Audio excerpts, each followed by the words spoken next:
सूर्य नगरी में जहां लगातार 2 दिन से नेताओं का दौरा जो है वो लगातार जारी है।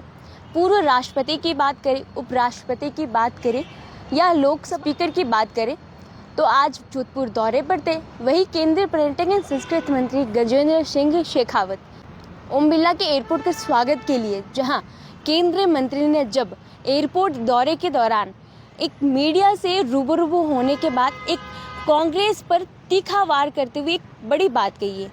जहां आपको भी पता होगा कि एसआईआर मुद्दा जो पूरे देश भर में गरमाया हुआ है, जहां 5 राज्यों में एसआईआर की प्रक्रिया वो जारी होने वाली थी, वही अब 12 राज्यों में एसआईआर की प्रक्रिया वो चरणबद्ध तरीके से जारी की गई है। और वही आपको भी देखने को मिल रहा होगा कि पूरे देश भर में एसआईआर जो है वो हमें देखने को मिल रहा है। लेकिन वही कांग्रेस पार्टी की बात करें तो कांग्रेस लगातार यही आरोप लगा रही है कि वोट चोरी का आरोप पूरे देश भर में लगाए हुए, और इसी आरोप को लेकर केंद्रीय संस्कृति पर्यटन मंत्री ने कहा, राजनीतिक ना कांग्रेस की है ना बीजेपी, राजनीति है सिर्फ विकास की। अगर विकास है तो राजनीति है। तो देखिए केंद्रीय पर्यटन मंत्री ने क्या कहा था, वो जरा हम सुनते हैं। प्रतिक्रिया इस पे। लेकिन निष्पक्ष चुनाव हो, शुचिता के साथ में चुनाव हो और मतदाता सूची का समय पूर्वक पुनरीक्षण होता रहे, ये जिम्मेदारी चुनाव आयोग की है और संविधान प्रदत्त अधिकारों के तहत चुनाव आयोग इस दायित्व को पूरा करता है। इस देश में अनेक बार इस तरह के स्पेशल इन्वेस्टिगेटिव रिव्यूज मतदाता सूची के हुए हैं। कांग्रेस पार्टी और कांग्रेस पार्टी के मुखिया महाराष्ट्र चुनाव के बाद में इस तरह के खुद आक्षेप लगा रहे थे कि मतदाता सूची में नामों में गड़बड़ियां हैं। उसके बाद में कभी वो हाइड्रोजन बम के नाम पर और कभी एटम बम के नाम पर इस तरह के खुलासे करते रहे। और जब स्पेशल इन्वेस्टिगेटिव रिव्यू इसको लेकर के प्रारंभ हुआ है, तब वो उसको लेकर के, जैसा आपने अपने प्रश्न में खुद कहा कि वो राजनीति कर रहे हैं। मुझे लगता है कि अब जब बिहार के चुनाव के बाद जनता ने स्पष्ट संदेश दे दिया कि न बांटने की राजनीति देश में चलने वाली है, न तोड़ने की राजनीति देश में चलने वाली है, न दुर्व्यवहार की राजनीति देश में चलने वाली है, देश में न परिवार की राजनीति चलने वाली है, केवल और केवल विकास की राजनीति और देश को विकसित करने के लिए प्रेरित और समर्पित राजनीति देश में चलेगी। अब उसके बाद में भी यदि किसी को समझ नहीं आता है, अभी तो चुनाव होने बाकी हैं।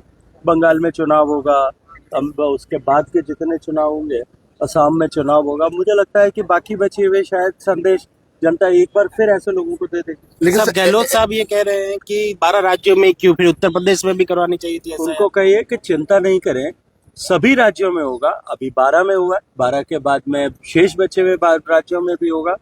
जब देशव्यापी प्रक्रिया चलती है तो चरणबद्ध तरीके से चलती है। पहले 5 राज्यों में हुआ था, अब 12 में हो रहा है, और शेष बचे हुए राज्यों में भी इन 12 में पूरा होने की प्रक्रिया पूरे होने के साथ साथ उसमें भी हो जाए। लेकिन कहीं किसी तरह का न तो कोई संशय न कोई संदेह है।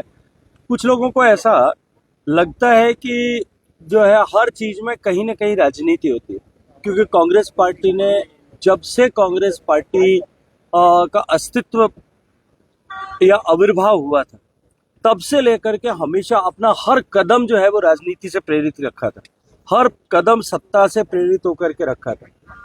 अभी प्रासंगिक है इसलिए बताना चाहता हूँ, वंदे मातरम गीत जब आनंद मठ में बंकिम दा ने लिखा, वो वंदे मातरम गीत जो लाखों स्वतंत्रता सेनानियों के लिए प्रेरणा बन गया, वो वंदे मातरम गीत जो स्वतंत्रता संग्राम का मंत्र बन गया, वो वंदे मातरम गीत जो अभिवादन का पहला शब्द बन गया, वो वंदे मातरम जो शहीदों के लिए अपने मुंह से बोले हुए आखिरी शब्द बन गए। उस वंदे मातरम को भी जिन लोगों ने अपनी सत्ताओं और कुर्सियों के लिए बांटने का पाप किया था, और उस पाप के साथ, जैसा प्रधानमंत्री जी ने कहा कि देश के विभाजन की नींव रखी गई थी, जीवन पर्यंत जिन्होंने बांटने की राजनीति की, जीवन पर्यंत जिन्होंने तोड़ने की राजनीति की, और जीवन पर्यंत जिन्होंने अपने राजनीतिक स्वार्थ को सर्वोपरि रखते हुए सारे निर्णय किए, वो लोग इसके अतिरिक्त कुछ सोच सके, मुझे लगता है इसकी संभावना भी नहीं।